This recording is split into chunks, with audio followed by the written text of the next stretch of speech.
Ya. Baik Pak William dan Bapak Ibu, terima kasih. Pagi hari ini kita bersyukur um, kita masuk sekali lagi kepada PA terkait dengan kehidupan di dalam kerajaan Allah berkaitan dengan kebenaran firman Tuhan, dan ini adalah pertemuan yang kedua. Ya, minggu yang lalu Bapak Ibu dan saya membahas mengenai pendengaran yang otentik. Bagi saya itu adalah sesuatu yang sangat penting karena pendengaran terhadap kebenaran adalah sesuatu yang menjadi bisa disebut sebagai absolute necessity di dalam kehidupan orang percaya. Oleh karena itu maka minggu lalu saya bilang perjanjian lama dan perjanjian baru sama-sama berbicara mengenai seni mendengar. Pengakuan iman orang Israel yang paling penting di dalam Ulangan 4 itu Ulangan pasal 6. Dengarlah hai Israel, Tuhan itu Allah kita, Tuhan itu esa, dimulai dengan dengarlah. Bapak Ibu melihat para nabi ketika mereka berbicara, mereka mulai dengan kata dengarlah. Maka mendengar adalah sesuatu yang sangat penting di dalam perjanjian lama. Ketika bergeser ke dalam perjanjian baru, waktu Allah mendirikan gereja, Tuhan Yesus berbicara kepada murid-muridnya di dalam Lukas pasal 8, perhatikanlah bagaimana cara kamu mendengar, Lukas 8 ayat 18. Lalu kemudian di dalam kitab Wahyu 7 kali kepada 7 jemaat yang merupakan gambaran dari totalitas jemaat perjanjian baru, seluruh gereja di segala tempat dan segala zaman. 7 kali pula dia mengulangi, barang siapa bertelinga hendaklah dia mendengar. Maka Bapak Ibu dan saya bisa melihat bahwa perjanjian lama, perjanjian baru itu sangat menekankan sebuah proses yang sangat penting, yaitu mendengar. Dan tentu saja kita lihat juga di Roma pasal 10 misalnya, pendengaran yang dimaksud adalah pendengaran terhadap kebenaran. Nanti waktu di bagian kedua ini saya akan menjelaskan bahwa kebenaran sebenarnya firman atau yang berkaitan dengan kebenaran tidak sempit hanya berkaitan dengan pergumulan kita dengan Alkitab, tetapi juga mungkin bidang ilmu yang Bapak Ibu tekuni. Nah, minggu lalu Bapak Ibu dan saya hanya berfokus kepada satu teks saja, yaitu Lukas pasal yang ke-8. Hari ini saya mau ajak kita untuk melihat 3. Oleh karena itu saya sengaja siapkan sedikit bahan untuk kemudian kita bisa pertimbangkan bersama. Mari kita berdoa terlebih dahulu sebelum kita membaca dan merenungkan firman Tuhan. Kita berdoa. Bapa di sorga, kami bersyukur kepadamu untuk setiap anugerah belas kasihan yang telah diberikan kepada kami. Hidup yang masih Engkau anugerahkan di tengah-tengah kesulitan yang dihadapi oleh manusia di seluruh dunia ini. Ketika manusia berhadapan dengan pergumulan oleh kelemahan tubuh mereka, kerentanan hidup kami. Ketika manusia bergumul dengan kematian bahkan, Tuhan masih memberikan kepada kami kekuatan kesehatan.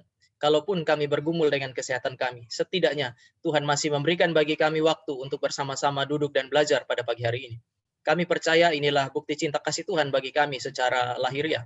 Namun lebih daripada itu, kami bersyukur karena kehidupan kami secara lahiriah tidak dijalani begitu saja, tetapi dijalani di dalam Kristus yang telah Allah anugerahkan kepada kami, supaya di dalam pengenalan yang benar terhadap Dia, kami menikmati keselamatan. Kami bersyukur karena kami juga diberikan kebenaran firman untuk memelihara keselamatan yang telah diberikan kepada kami itu. Oleh karena itu kami minta sekali lagi, kiranya Allah Roh Kudus yang telah memberi firman kepada kami, menjadi Allah yang sama, yang kali ini mencerahkan pikiran kami, supaya kami memiliki pengertian yang benar terhadap kebenaran firman Allah. Kiranya Allah Roh Kudus yang sama pula lah yang membentuk hati kami sehingga kami memiliki hidup yang berkenan kepada Allah. Ini doa dan permohonan kami di dalam nama Tuhan Yesus kami berdoa. Amin.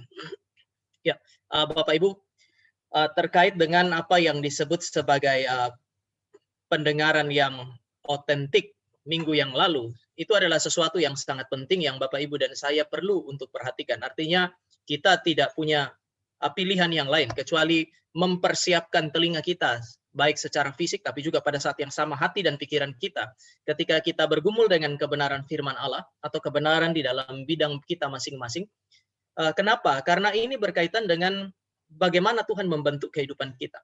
Bapak Ibu, ketika Tuhan membentuk kehidupan Bapak Ibu dan saya, Dia bisa pakai banyak hal. Dia bisa pakai latar belakang Bapak Ibu dan saya, sehingga latar belakang kita berbeda, karakter kita berbeda. Tetapi ada satu alat yang sama bagi orang-orang yang berbeda, yang punya latar belakang berbeda ketika Allah mau membentuk dia, yaitu firman Allah. Sekali lagi, kita punya latar belakang yang berbeda. Kita punya karakter yang berbeda. Kita punya berbagai hal yang berbeda-beda. Tetapi ada satu hal yang sama yang selalu Allah berikan untuk membentuk kehidupan dan kesaksian Kristen, yaitu firman Allah. Tentu kita bisa bicara juga mengenai Roh Kudus, tetapi Roh Kudus tidak bekerja di luar daripada apa yang disebut sebagai kebenaran firman Allah. Roh Kudus pakai karakter kita, pekerjaan kita.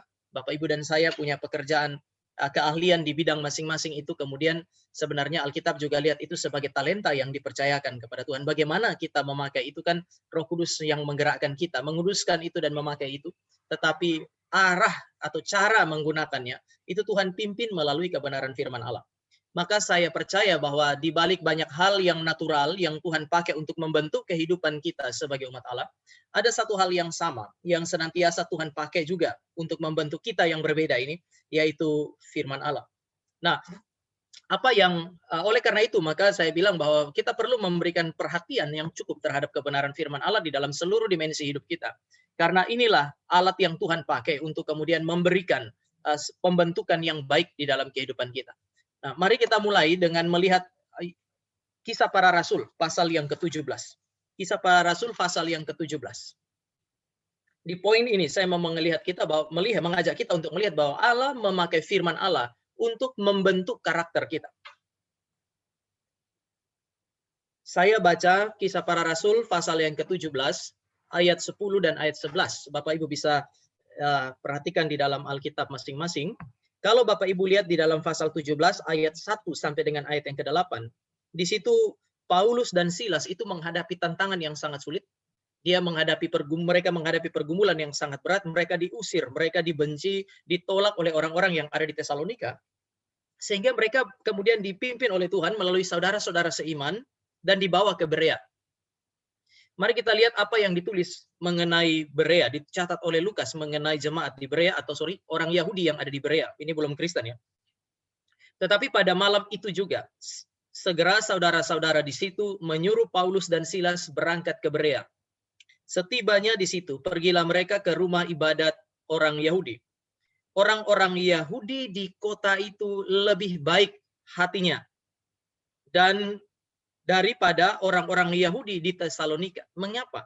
Karena mereka menerima firman itu. Bapak Ibu kalau di dalam teks asli bisa diterjemahkan perkataan-perkataan itu, tentu saja firman, tetapi waktu itu belum dicatat. Maksudnya ini adalah pengajaran-pengajaran Paulus. Di situ ditulis mereka menerima firman itu atau perkataan-perkataan itu dengan segala kerelaan hati. Dan setiap hari mereka menyelidiki kitab suci untuk mengetahui apakah semuanya itu benar demikian. Jadi Bapak Ibu dan saya menemukan bahwa orang-orang ini di dalam bahasa Indonesia ya disebut sebagai orang-orang yang lebih baik hatinya. Tetapi kalau Bapak Ibu dan saya lihat di dalam teks asli atau paling tidak Bapak Ibu lihat di dalam beberapa teks berbahasa Inggris, itu bicara mengenai semacam karakter yang mulia, karakter yang agung. Orang-orang ini punya semacam karakter yang begitu agung, begitu mulia dan berbeda mereka dari orang-orang yang ada di Tesalonika. Pertanyaannya adalah mengapa ayat yang ke-11 memberikan penjelasan kepada kita. Saya kira salah satu kunci di situ adalah mereka menyelidiki kitab suci. Penyelidikan terhadap kitab suci atau terhadap firman Allah itu berhubungan erat dengan karakter yang agung. Jadi Bapak Ibu dan saya punya karakter. Kita bisa lihat banyak orang punya karakter, cara makan, cara duduk, cara hidup. Tetapi Alkitab memberi petunjuk kepada kita bahwa karakter yang agung itu juga dibentuk oleh kebenaran firman Allah. Karena ini bukan hanya berkaitan dengan cara hidup kita, tetapi cara hidup yang bersesuaian dengan kehendak Allah. Jadi kita tidak hanya mementingkan sesuatu yang baik. Jadi istilah baik itu kan bisa kita bicara mengenai baik secara eksternal. Semua orang melihat bahwa apa yang saya lakukan, apa yang saya hidupi itu sesuai dengan kebenaran sesuai dengan hukum. Tetapi juga pada saat yang sama, baik itu juga mengacu kepada sesuatu yang lahir dari iman. Allah melihat yang tidak kelihatan ini. Oleh sebab itu Roma pasal yang ke-14, Roma 14 ayat 23 bagian B dikatakan segala sesuatu yang tidak lahir dari iman itu adalah dosa. Jadi segala sesuatu yang tidak bersumber dari iman yang benar. Dan iman itu berkaitan dengan apa yang kita sebut sebagai kebenaran firman Allah. Tetapi saya mau mulai memberi penekanan bahwa penyelidikan terhadap kebenaran firman Allah, usaha untuk memahami kebenaran firman Allah dengan baik, itu berkaitan erat dengan apa yang disebut sebagai karakter yang baik, karakter yang agung, yang seringkali memang dicari di dalam dunia ini. Sayangnya orang berusaha untuk mempelajari karakter, tetapi melepaskannya daripada kebenaran firman Tuhan. Nah, hari ini Kisah Para Rasul memberi petunjuk kepada Bapak Ibu dan saya bahwa memang karakter yang agung, hati yang baik itu kemudian muncul dari pemahaman terhadap kebenaran firman Allah. Nah, apa yang nampak di sana? Yang pertama adalah sebenarnya apa yang disebut sebagai keluasan hati. Firman Allah memberikan kepada kita keluasan hati, kelembutan hati, kebaikan hati. Kita selalu mendapat gambaran ya. Kita seringkali mendapatkan gambaran di dalam Alkitab bahwa orang-orang Yahudi itu keras ya. Yesus aja mereka mau lempar. Ketika mendapati orang yang berbeda imannya, mendapati orang yang berbeda cara pikirnya, berbeda cara hidupnya, mereka tidak suka. Artinya kelihatannya begitu sempit. Bapak Ibu bisa lihat bahwa pemungut cukai, para pelacur itu diasingkan begitu saja. Kemudian ketika Yesus muncul, mereka marah kepada Yesus Kristus karena mengajarkan sesuatu yang sangat berbeda. Ini bicara mengenai apa ya? Pemikiran yang bagi saya sempit, hati yang sempit, tidak ada tempat bagi mereka yang berbeda. Oleh karena itu, maka ketika Paulus pergi ke Tesalonika, orang-orang Yahudi masih menghidupi tradisi mereka yang lama. Mereka belum menjadi Kristen dan mereka masih menghidupi tradisi mereka, cara hidup mereka, cara pikir mereka yang lama, sehingga ketika Paulus mengajarkan yang berbeda, mereka lawan Paulus, mereka usir, bahkan mereka bikin kekacauan di kota itu sehingga Paulus harus pergi bersama dengan Silas. Tetapi bagaimana dengan orang-orang yang ada di Berea? Mereka masih orang Yahudi karena mereka ada di sinagog. Mereka masih belum menjadi Kristen, artinya mereka masih berpegang kepada ajaran-ajaran mereka yang lama berdasarkan perjanjian lama. Tetapi orang-orang ini dibentuk oleh kebenaran firman Allah sehingga hati mereka itu menjadi begitu luas. Mereka bisa mendengarkan Paulus, perkataan-perkataan Paulus meskipun itu berbeda. Saya kira ini menarik. Oleh karena itu tadi waktu saya baca, saya bilang, saya mencoba memberikan penekanan di situ bahwa mereka menerima firman itu bisa juga diterjemahkan perkataan-perkataan Paulus karena nanti kan dibedakan dengan menyelidiki kebenaran firman Allah. Jadi ini adalah dua hal yang kelihatannya berbeda. Nah, ketika Paulus datang dan kemudian mengajar, orang Berea itu kemudian bisa menerima Paulus, memberi ruang kepada Paulus, mendengar Paulus. Mereka tidak bersikap kasar terhadap orang seperti Paulus dan Silas, meskipun Paulus dan Silas berbeda.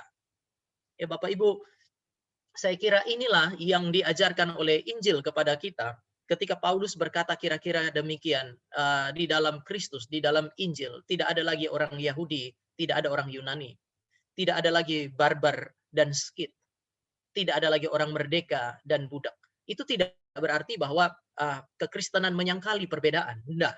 Tetapi kekristenan itu melampaui perbedaan. Bapak, Ibu, dan saya berbeda pasti. Dari segi usia, ya sekalian selamat ulang tahun Pak Yahya. Dari segi usia, saya dengan Pak Yahya jauh sekali. Dari segi pengalaman, jauh sekali. Tapi pada saat yang sama, orang-orang yang berbeda dari berbagai tempat yang berbeda dengan berbagai latar belakang yang berbeda ini, kemudian kata Paulus itu kemudian dipimpin oleh Allah, bukan hanya satu, tetapi mereka melampaui perbedaan-perbedaan itu. Dengan demikian mereka bisa saling menerima. Dengan demikian mereka bisa saling melayani. Mereka punya hati seolah-olah terbuka begitu luas bagi Paulus dan Silas yang berbeda. Nah, apakah kelembutan hati ini adalah satu-satunya yang dibentuk oleh firman Allah? Bapak Ibu, mari kita perhatikan ayat 11. Dan Bapak Ibu akan menemukan keagungan karakter berkaitan dengan yang kedua. Hati yang luas, siap untuk menerima semua orang, melayani semua orang, berbaik hati kepada semua orang. Ini berkaitan dengan karakter yang kedua, yaitu pikiran yang terbuka. Kita sering pakai istilah open-minded. Firman Allah sebenarnya memberikan itu kepada kita, menawarkan itu kepada kita. Maka di situ dikatakan mereka menerima perkataan itu. Sebenarnya yang dimaksud adalah mereka mendengarkan itu dengan saksama. Karena kalimat selanjutnya memberi petunjuk ini kepada Bapak, Ibu, dan saya. Pikiran yang terbuka di sini yang dimaksud oleh penulis itu sebenarnya mengacu kepada atau dimaksud oleh Lukas adalah mereka mulai mendengarkan tanpa prasangka gitu. Bahaya Bapak Ibu ketika kita baru duduk dengar orang, kita sudah mulai dengan apa yang disebut sebagai prasangka atau kecurigaan. Ya dia belum ngomong kita sudah curiga, ini kan dari penampakannya aja kayaknya nggak meyakinkan deh. Ini adalah kesulitan ketika Bapak Ibu dan saya berhadapan dengan orang-orang baru yang berbicara mengenai sesuatu yang sedikit berbeda dengan tradisi kita, tradisi berpikir kita, dengan keyakinan-keyakinan kita. Kadang-kadang Bapak Ibu dan saya bisa berprasangka terhadap mereka. Ada semacam kecurigaan, kita rasa takut untuk terpengaruh, takut disesatkan. Wah, ini beda dengan iman saya dan seterusnya. Bapak Ibu, saya justru curiga dengan cara pikir yang sedemikian. Sedemikian rapuhkah iman kita sehingga kita tidak bisa duduk dan mendengar mereka yang berbeda. Orang-orang yang belajar kebenaran firman Allah, seperti yang Bapak Ibu dan saya temukan di Berea, mereka punya pikiran yang begitu terbuka, mereka duduk dan kemudian mereka bisa mendengarkan Paulus. Saya percaya bahwa kadang-kadang bahkan di dalam konteks perdebatan sekalipun kebenaran itu bisa muncul. Saya terlibat di dalam beberapa kali konteks seperti itu ya, diskursus yang kadang-kadang bahkan kelihatan cukup hangat akhir-akhir ini, bisa terlibat di situ dan bagi saya kadang-kadang kebenaran bisa muncul. Sederhana saja, suami istri itu kan kadang-kadang bertengkar. Waktu bertengkar, kita bisa lihat waktu saling adu argumen, kemudian kadang-kadang kan kita bisa rasa ya sebagai suami atau saya kira mungkin sebagai istri di tengah-tengah perdebatan itu kita kadang-kadang bisa merasa kayaknya dia yang benar. Meskipun nanti kita nggak langsung bilang, oh ya kamu yang benar, itu kan sulit di tengah-tengah perdebatan suami dan istri. Tetapi kita bisa rasakan bahwa ada sesuatu yang muncul dan kayaknya memang dia yang benar. Yang mau saya katakan adalah ya kita nggak bisa mulai berjumpa dengan orang dengan pemikiran yang berbeda, dengan prasangka, langsung memberikan penolakan. Karena bagi saya justru itu menunjukkan bukan hanya kesempitan pikiran, tapi menunjukkan betapa rapuhnya iman kita. Kalau Bapak Ibu dan saya menyelidiki kitab suci dengan baik, memiliki keyakinan yang kokoh, yang dibentuk berdasarkan kebenaran firman Allah, sebagaimana yang diajarkan oleh oleh Lukas terkait dengan orang Yahudi di sini, maka Bapak Ibu dan saya sebenarnya tidak perlu terlalu khawatir ketika kita berjumpa dengan apapun. Ketika mereka mengajarkan sesuatu, nanti bagian berikut saya akan memberikan penjelasan. Tetapi Bapak, Ibu, dan saya bisa lihat bahwa orang Kristen yang memahami firman Allah bisa mendengar dan belajar apa saja. Kita tidak perlu takut disesatkan. Kenapa? Karena kita cukup siap dengan pemahaman yang benar. Itu sebabnya Paulus bisa belajar filsafat, Paulus bisa kemudian berjumpa dan berdiskusi dengan siapa saja. Peluang bagi dia untuk melayani para filsuf bahkan terbuka begitu lebar, oleh karena dia punya keyakinan iman yang kokoh melalui studi dia terhadap perjanjian lama pada masa itu. Studi dia melalui pendengaran terhadap berita para rasul mengenai Yesus Kristus. Dan itu menjadi fondasi yang kokoh bagi dia untuk berjumpa dengan siapa saja. Beberapa pemuda yang saya layani setelah mereka studi mereka berjumpa dengan ajaran-ajaran yang kemudian berbeda dengan keyakinan iman Kristen. Saya bilang kamu mesti pelajari itu sungguh-sungguh. Tetapi pelajari juga apa yang diajarkan oleh Alkitab kepada kamu tentang subjek yang sama sehingga kamu bisa melakukan seleksi mana benar mana enggak. Bapak Ibu, kita tidak bisa menghindari pemikiran-pemikiran yang berbeda, pemikiran-pemikiran yang bahkan menantang iman Kristen.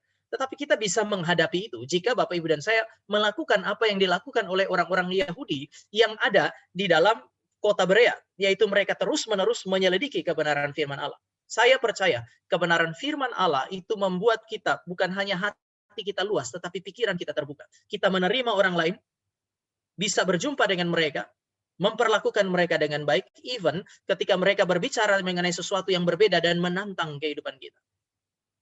Atau menantang iman kita. Tetapi di sisi yang lain, Bapak Ibu, saya kira karakter yang lain yang dibentuk oleh kebenaran firman Allah adalah keteguhan hati. Di keluasan kebaikan hati, pikiran yang terbuka, memang ada bahayanya, bisa membawa kita kepada arah yang tidak tepat. Tetapi ada satu yang saya lihat nampak dari karakteristik orang-orang yang ada di Berea adalah keteguhan hati mereka. Tampak dari kalimat ini. Mereka menyelidiki kitab suci. Setelah mereka selidiki, apakah itu hanya sesuatu yang mereka dengar, mereka simpan di dalam hati? Tidak. Mereka menyelidiki kitab suci untuk mengetahui apakah semuanya itu benar demikian. Yang mereka sementara lakukan, Bapak Ibu, adalah mempelajari kitab suci secara teliti untuk kemudian bisa melakukan ujian. Mereka menguji segala sesuatu yang mereka dengar. Bahkan itu adalah perkataan Paulus dan Silas. Ketika Bapak, Ibu, dan saya belajar kebenaran firman Allah, saya kira ada satu ciri kritis. Maka aneh, ketika Bapak, Ibu, dan saya menjadi orang Kristen, makin melayani Tuhan, kok kedekatan kita dengan Tuhan, pelayanan kita terhadap Tuhan justru membunuh sikap kritis kita. Bagi saya, kita sementara berdiri di atas fondasi yang salah. Yohanes mengatakan, jangan percaya kepada semua roh. Ujilah semua roh. Inilah yang dilakukan oleh jemaat yang ada di Berea. Mereka bahkan menguji perkataan dan pengajaran-pengajaran Rasul Paulus. Bapak Ibu bisa lihat di dalam kepada jemaat di Efesus. Tuhan menghakimi mereka atau Tuhan marah kepada mereka karena mereka tidak punya kasih. Ini kekurangannya. Tetapi ada kelebihan yang dipuji oleh Tuhan kepada mereka, oleh Tuhan, yang pujian dari Tuhan kepada mereka. Kenapa? Karena di situ dikatakan mereka tidak sabar terhadap orang-orang yang mengajarkan pengajaran yang salah. Biasanya tidak sabar itu negatif.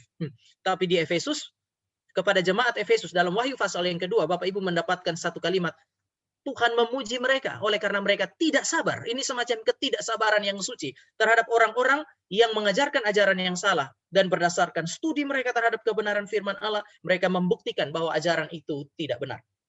Bapak Ibu bisa lihat bahwa orang Kristen itu punya hati luas, terbuka terhadap semua orang. Orang Kristen harusnya pikirannya terbuka, sehingga kita bisa mendengar banyak orang terlibat di dalam diskursus yang ada. Tetapi kita punya hati itu diteguhkan oleh kebenaran firman Allah, sehingga kita bisa berjumpa dengan semua. Namun kita itu tidak mudah, kata Paulus, itu diarahkan atau dibawa, diombang-ambingkan oleh berbagai angin pengajaran. Kita punya keteguhan hati. Orang Kristen itu sedemikian.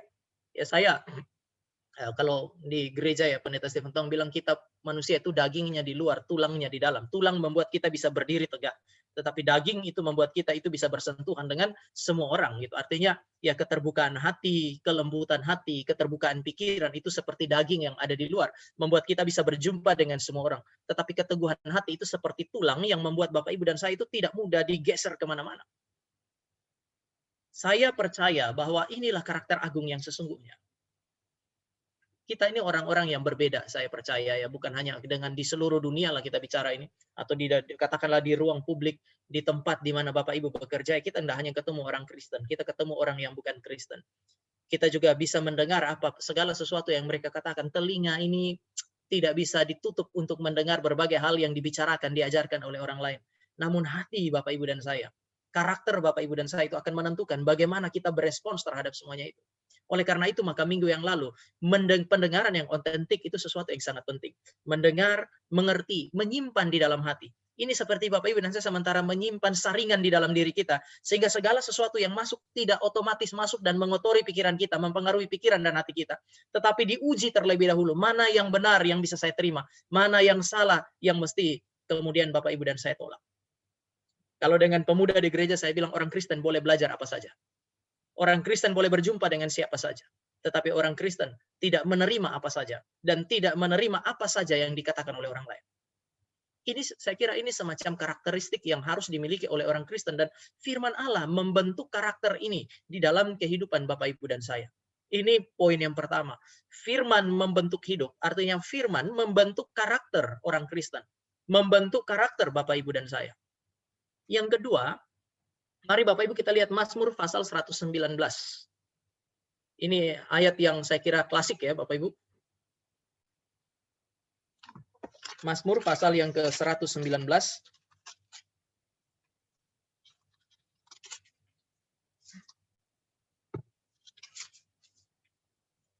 Ayatnya yang 105. Firman-Mu itu pelita bagi kakiku dan terang bagi jalanku. Firman-Mu itu pelita bagi kakiku dan terang bagi jalanku. Saya simpulkan dengan firman itu menawarkan atau memberi bijaksana dan hikmat kepada kita. Waktu saya masuk ke STT, saya kasih gambaran ini Bapak Ibu, waktu saya masuk ke STT, waktu itu STT kita kami yang STT yang ada di Kemayoran itu sementara di-maintain, baru dimulai di-maintain, kemudian ada banyak kesulitan, yaitu saya pakai istilah waktu itu ngomong sama bidang administrasi itu, kita ini di sini masuk, kita tahu kapan masuk, tapi nggak pernah bisa tahu kapan keluar ini. Karena waktu itu susunannya tidak serapi sekarang terkait dengan kurikulum, sehingga waduh kelihatannya seperti hutan belukar waktu saya masuk, dan kemudian saya memperhatikan, saya pikir aduh ini saya masuk, biasanya orang selesai S2 itu cuma 2 tahun, ini bisa bertahun-tahun, ini nggak jelas. Sehingga kemudian dalam pergumulan itu saya memutuskan untuk keluar. Tapi ada satu dosen, Bapak Asrama itu, datang dan kemudian dia panggil saya masuk ke ruangan konseling dan kami ngobrol.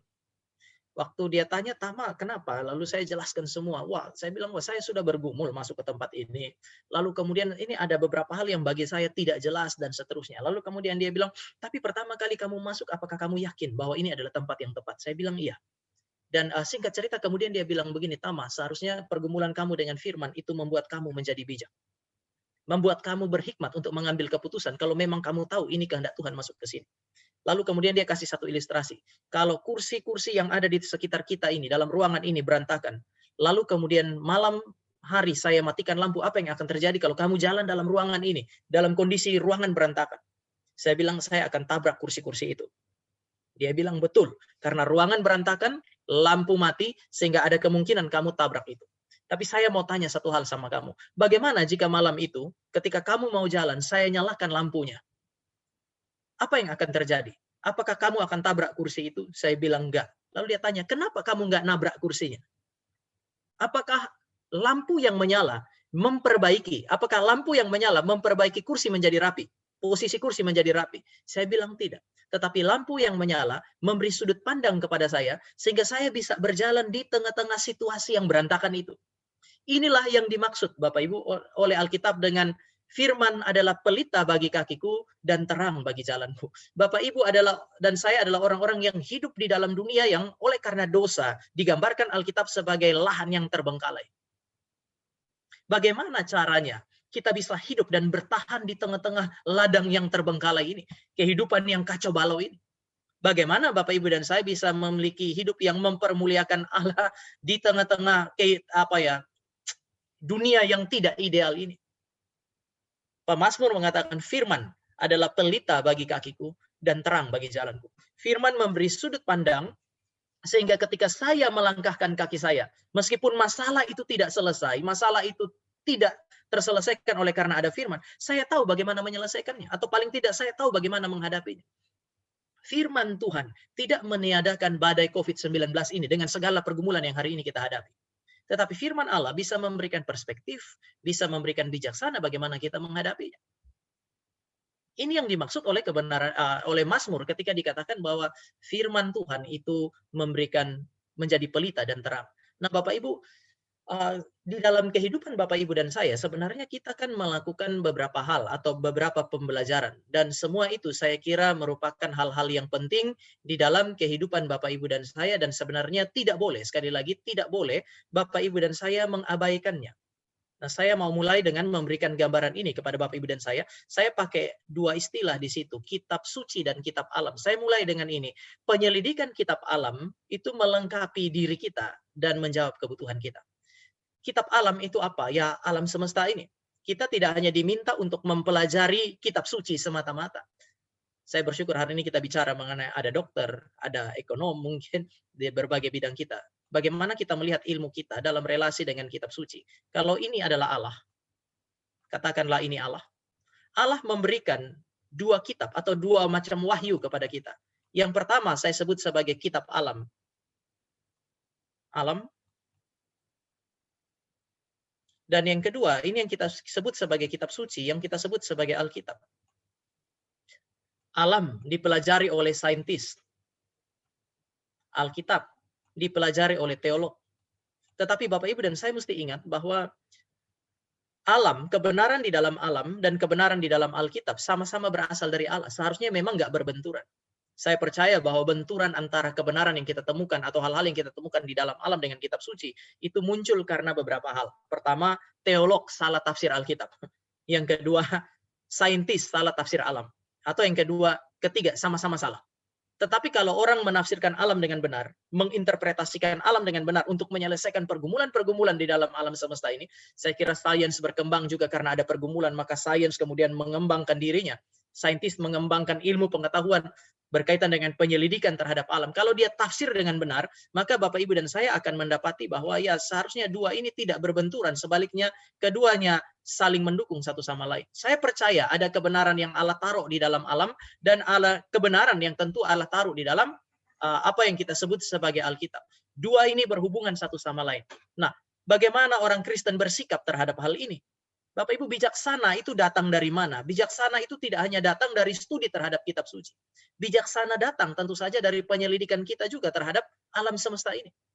Sehingga wajar kalau Bapak Ibu dan saya menemukan bahwa di dalam Alkitab belajar hal kebenaran-kebenaran yang umum, kebenaran-kebenaran di dalam bidang hidup kita masing-masing adalah absolute necessity. Sesuatu yang tidak boleh tidak terjadi. Tetapi pada saat yang sama, kita perlu melakukan penyelidikan terhadap kitab suci. Kita perlu menyelidiki, membaca, merenungkan kebenaran firman Tuhan. Kenapa? Karena penyelidikan terhadap kitab suci itu menawarkan bijaksana, melengkapi kita, mempertajam pemahaman kita terhadap kitab alam. Bapak Ibu, seorang penulis menerjemahkan atau mendefinisikan bijaksana itu seperti ini. Bijaksana berarti memiliki pengetahuan tentang kitab suci, memiliki pengetahuan tentang kitab alam. Jadi orang yang bijak mestinya punya pengetahuan tentang dua-duanya, bukan cuma salah satu. Saya kutip John Wesley, dia bilang begini, seorang pendeta, seorang pelayan itu tidak boleh hanya tahu Alkitab saja. Dia harus belajar banyak hal supaya dia bisa menjawab juga kebutuhan dan pertanyaan-pertanyaan jemaat. Karl Barth dia bilang Alkitab ada di tangan kiri, Koran ada di tangan kanan. Artinya kita belajar dua-duanya. Nah sebaliknya, John Wesley dia bilang kalau seorang pelayan Tuhan yang efektif, dia tidak boleh hanya mempelajari apa yang disebut sebagai Alkitab, karena Alkitab harus diterapkan di dalam konteks hidup.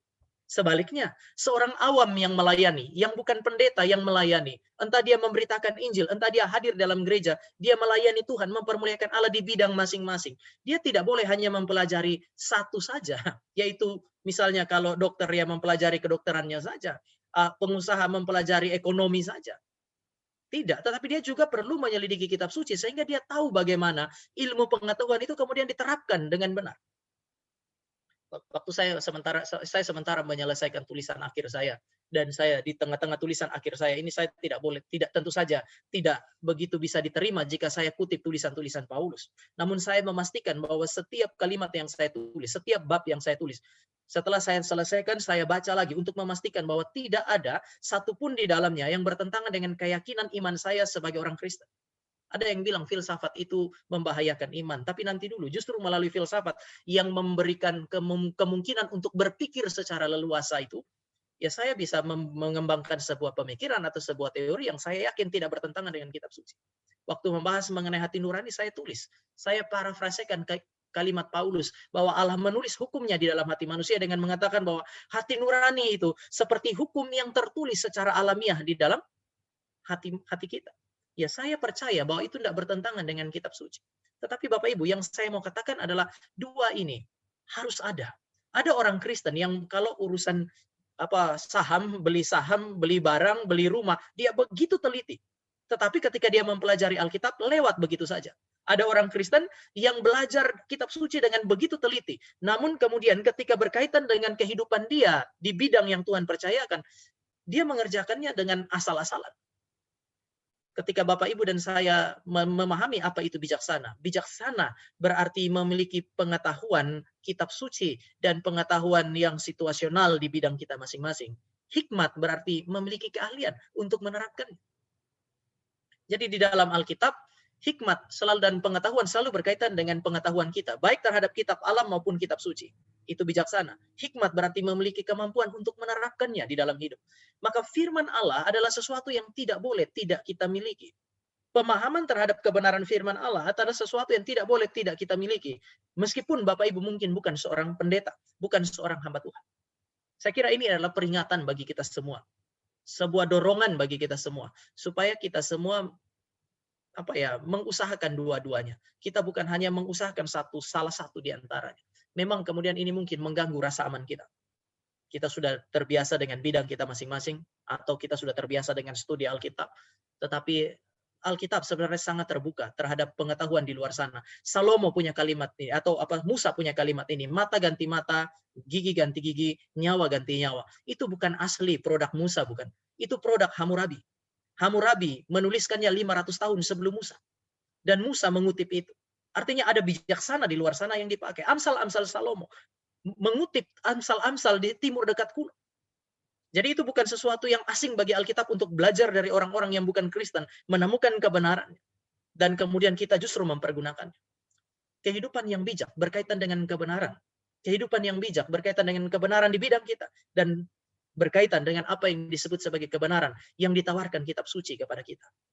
Saya bersyukur bahwa Tuhan memberikan Alkitab kepada Bapak, Ibu, dan saya, dan kita mengerti di dalam bahasa kita. Paling tidak kita bisa mengerti dalam bahasa yang ditawarkan kepada kita, bahasa yang kita pelajari, sehingga kemudian kita bisa memahami isinya. PA seperti ini menjadi sesuatu yang penting untuk kemudian menawarkan bijaksana itu kepada kita. Tetapi kalau Allah membentuk hidup, berarti Allah memakai firman. Dan kalau Allah memakai firman, tujuannya adalah memberi bijaksana kepada kita. Yang terakhir, Bapak Ibu, firman Allah mengarahkan kesaksian Kristen. Jika dia memberikan bijaksana, dia memberi hikmat, berarti dia memberikan juga kepada Bapak, Ibu, dan saya apa yang disebut sebagai arah bagi kesaksian. Mari kita lihat Roma pasal yang ke-12. Ayat yang mungkin Bapak Ibu dan saya kenal sekali ini. Saya bacakan. Karena itu saudara-saudara, demi kemurahan Allah, aku menasihatkan kamu supaya kamu mempersembahkan tubuhmu sebagai persembahan yang hidup, yang kudus, dan yang berkenan kepada Allah. Itu adalah ibadahmu yang sejati. Janganlah kamu menjadi serupa dengan dunia ini, tetapi berubahlah oleh pembaharuan budimu, sehingga kamu dapat membedakan manakah kehendak Allah, apa yang baik, yang berkenan kepada Allah, dan yang sempurna.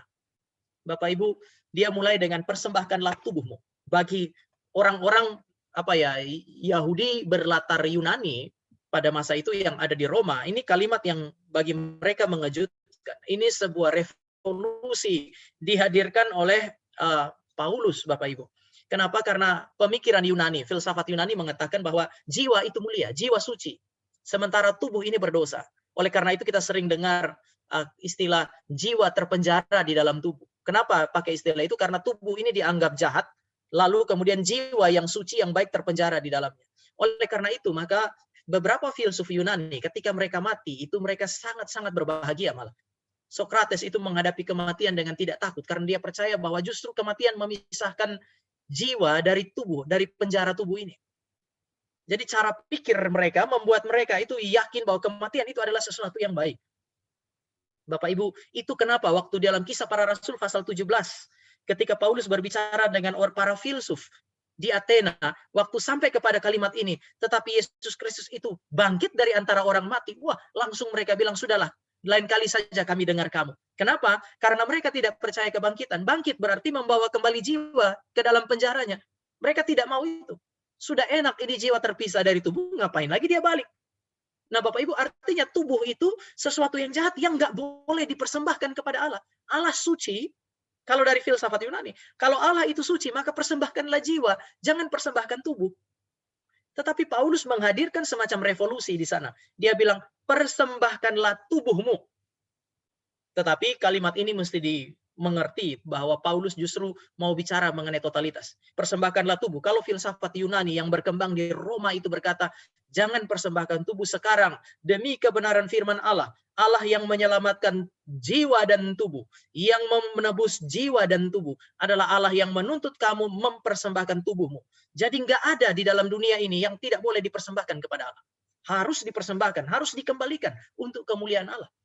Bapak Ibu, ini menarik karena Roma pasal 12 didahului oleh Roma 11 ayat 36. Segala sesuatu adalah dari Dia, oleh Dia, dan kepada Dia. Bagi Dialah kemuliaan sampai selama-lamanya. Mempermuliakan Allah itu bukan hanya dengan jiwa, tetapi dengan tubuh. Maka Paulus mau bilang bahwa segala sesuatu yang ada di dalam hidup kita harus dipersembahkan kepada Allah untuk kemudian mempermuliakan Allah. Dan tubuh selalu merupakan simbol relasi dengan dunia. Kalau kita bilang persembahkanlah tubuhmu, itu berarti Paulus mengatakan bahwa kalau kamu mau mempermuliakan Allah, persembahkan tubuh kamu yang biasa kamu pakai untuk berelasi dengan berbagai hal yang sifatnya material di dalam dunia ini. Orang Kristen tidak dipanggil untuk lari dari dunia.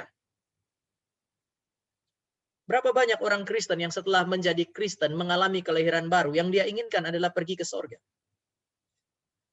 Pada saat Yesus naik ke sorga, murid-murid tanya di atas Bukit Zaitun itu, kapan engkau datang? Dia bilang, enggak, itu bukan urusan kamu. Urusan kamu adalah pergilah dari Yerusalem, Yudea, Samaria, sampai ke ujung-ujung bumi. Artinya Tuhan Yesus yang naik ke sorga pun masih memandang ke bumi, bagaimana orang Kristen hadir di bumi dan menjadi saksi. Sehingga Tuhan Yesus, Paulus waktu mengajarkan mengenai penebusan Kristus, dia bilang kepada kita bahwa ya kamu persembahkanlah tubuh kamu yang kamu biasa pakai berelasi dengan dunia itu untuk Allah. Artinya masuklah ke dalam dunia ini. Jangan lari dari dunia. Tetapi tubuh itu kamu pakai untuk menjadi korban bagi Allah. Artinya kita masuk ke dalam dunia, masih berelasi dengan dunia, tetapi jangan mencintai dunia ini. Kalau saya pakai istilah Yohanes ya. Bapak Ibu, ini menarik. Yohanes dia bilang jangan mencintai dunia ini. Di dalam kitab 1 Yohanes, kalau kebetulan saya sementara eksposisi itu untuk jemaat, Yohanes tidak pernah menempatkan kata kasih atau cinta itu dalam posisi netral. Artinya saya bisa tidak mencintai kamu, tapi juga tidak membenci kamu. Di dalam konteks Yohanes nggak ada, dan di dalam Alkitab nggak ada. Kita cinta berarti kalau kita benci berarti tidak cinta. Kalau kita cinta berarti tidak benci. Cuman itu pilihan, cuman dua, cinta atau benci. Nah, ketika dikatakan jangan mencintai dunia ini, itu semacam perintah uh, negatif untuk sebuah tindakan aktif untuk membenci dunia ini. Aneh ya. Paulus bilang masuk ke dalam dunia, tetapi Yohanes seolah-olah bilang jangan kamu mencintai dunia ini. Tetapi tentu saja Paulus tidak dan Yohanes tidak sementara mengatakan bahwa benci dunia dalam pengertian ciptaan Allah yang baik ini. Kita mesti ingat bahwa dunia ini, alam semesta yang Bapak Ibu dan saya hidupi adalah alam semesta yang diciptakan oleh Allah, dan setelah itu Allah bilang sungguh amat baik. Ini anugerah. Maka kita tidak perlu juga benci itu. Kita tidak perlu membuang semua itu. Bahkan langit dan bumi baru, kalau Bapak Ibu lihat di dalam Wahyu pasal yang ke-20-21, itu sorga turun bersatu dengan bumi. Istilah baru di situ menggunakan kata kainos, bukan neos. Artinya bukan sesuatu, bumi ini tidak dimusnahkan oleh Allah, tetapi diperbaharui oleh Allah. Istilah kainos berarti yang baru dari yang lama. Kayak kita sekarang berarti kita melakukan semacam apa ya, renovasi. Maka alam semesta ini tidak dibuang oleh Allah. Jadi jangan mengasihi dunia itu bukan berarti kita kemudian benci dunia lalu kemudian kita lari daripadanya. Banyak orang Kristen justru melakukan itu. Tapi bagi saya ini hanya menunjukkan betapa lemahnya iman itu kalau memang demikian. Sebaliknya, diperintahkan masuk ke dalam dunia, tetapi jangan mencintai dunia ini. Apa maksudnya? Istilah dunia, saya dari 3, saya kutip 2 Bapak Ibu. Mengacu pertama, Yohanes mengacu kepada dunia, mengacu kepada sistem yang ada di dalam dunia ini, yang mengajak Bapak Ibu dan saya untuk melawan Allah. Bapak Ibu, di dalam dunia ini nggak ada sistem. Gereja juga punya sistem. Di luar gereja juga ada sistem. Kita tidak mungkin ada di luar sistem. Saya di dalam gereja ada sistem sinodalnya. Ada berbagai macam sistem pemerintahan gereja. Bapak Ibu di perusahaan masing-masing, di tempat kerja masing-masing ada sistem di situ. Kita pasti masuk ke dalam dunia. Berarti masuk ke dalam sistem. Tetapi ketika kita masuk, Yohanes bilang perhatikan setiap sistem di mana kita ada. Karena ada sistem yang mengajak kita untuk pada akhirnya memberontak dan melawan kepada firman Allah. Inilah yang kemudian Yohanes bilang, bencilah dunia ini. Jangan biarkan dirimu digiring oleh sistem itu untuk kemudian melawan Allah. Karena itu tidak mungkin mempermuliakan Allah. Kalau kita membiarkan diri kita digiring oleh sistem dunia ini untuk melawan Allah, berarti kita gagal untuk mempersembahkan tubuh kita untuk mempermuliakan Allah. Apapun alasannya. Jadi ini bicara mengenai dunia di luar sana yang menggiring kita untuk melawan Allah. Sistem itu Bapak Ibu bisa lihat, misalnya ada orang ada di tempat kerja, dan tempat kerja itu justru sepertinya menerima orang-orang yang mau bekerja dengan cara yang curang demi profit daripada perusahaan itu. Ya bagaimana orang Kristen ada di sana? Karena sistem ini menggiring dia untuk melawan Allah. Bagaimana dia mau bersaksi? Kalau dia mencintai dunia ini, dia akan mengikuti sistem itu begitu saja. Tetapi kalau dia mengasihi Allah, maka dia akan mempertimbangkan segala sesuatu dengan matang sebelum kemudian dia bertindak. Tetapi istilah dunia, Bapak Ibu, juga bicara mengenai hasrat berdosa di dalam diri yang mendorong kita untuk melawan Allah. Jadi dunia mengacu kepada sesuatu yang ada di luar sana. Dunia juga mengacu kepada hasrat berdosa di dalam diri. Semua kita punya itu. Nggak peduli pendeta terbesar sekalipun. Nggak peduli jemaat. Semua kita punya kelemahan tertentu. Seorang penulis namanya John Owen, waktu dia menulis buku tentang mematikan dosa, dia bilang semua orang punya kelemahan terkait dosa. Dan dia berdiam di dalam hati saudara dan saya. Sehingga kadang-kadang kita merasa itu benar-benar kita. Itu kadang-kadang merupakan kebutuhan kita. Jadi hasrat berdosa itu ada pada siapa saja. Atau bisa saja itu adalah hasrat natural, tetapi mau dipuaskan dengan cara berdosa. Hasrat seksual adalah sesuatu yang natural, diberikan Allah dalam diri manusia. Tetapi mau dipuaskan dengan cara berzina, mencari pelacur, dan seterusnya. Itu kan usaha untuk memuaskan hasrat yang tidak berdosa dengan cara yang berdosa. Ini yang dimaksud dengan dunia. Pada masa itu Yohanes melihat bagaimana sistem di dalam kerajaan Romawi, bagaimana orang-orang yang ada di dalam kerajaan Romawi itu memuaskan berbagai hasrat baik yang natural maupun memang hasrat yang pada dirinya berdosa. Maka Yohanes bilang kamu harus menjauhkan diri daripada itu.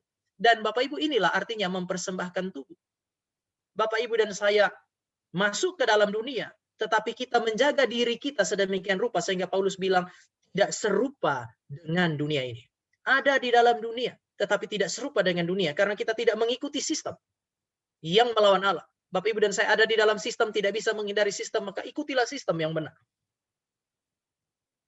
Tetapi untuk menguji sistem yang benar, menguji hasrat ini berdosa atau tidak, Bapak Ibu dan saya butuh firman Tuhan. Sekali lagi, Saya ngomong panjang lebar mengenai mempersembahkan tubuh. Tetapi yang saya mau katakan adalah mempersembahkan tubuh. Hidup berbeda dari dunia.